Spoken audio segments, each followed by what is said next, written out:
أعوذ بالله من الشيطان الرجيم. بسم الله الرحمن الرحيم. تبارك الذي نزل الفرقان على عبده ليكون للعالمين نذيرا.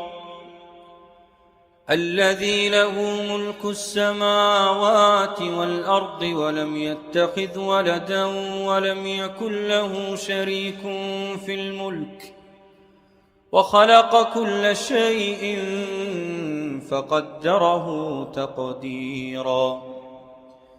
واتخذوا من دونه آلهة لا يخلقون شيئا وهم يخلقون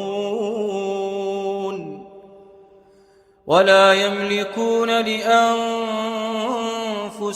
ضرا ولا نفعا ولا يملكون موتا ولا حياة ولا نشورا.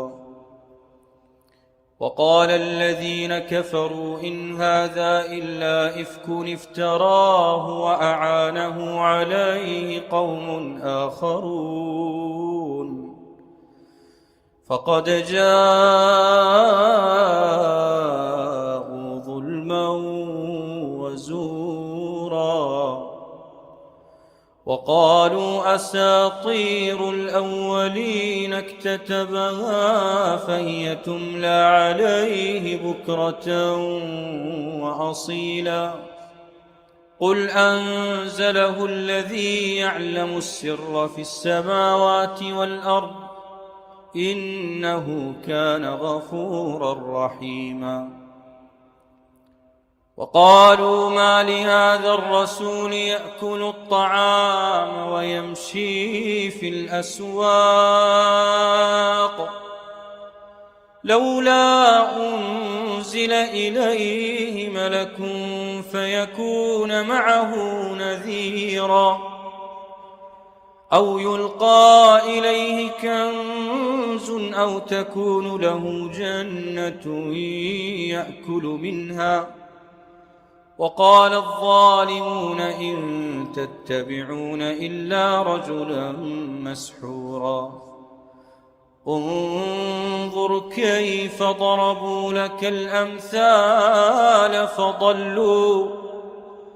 فضلوا فلا يستطيعون سبيلا.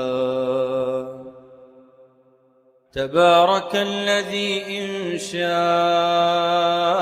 جعل لك خيرا من ذلك جنات تجري من تحتها الأنهار ويجعل لك قصورا بل كذبوا بالساعة وأعتدنا لمن كذب بالساعة سعيرا. إذا رأتهم من مكان بعيد سمعوا لها تغيظا وزفيرا. وإذا ألقوا منها مكانا ضيقا مقرنين دعوا هنالك ثبورا. لا تدعوا اليوم ثبورا واحدا وادعوا ثبورا كثيرا. قل أذلك خير أم جنة الخلد التي وعد المتقون كانت لهم جزاء ومصيرا.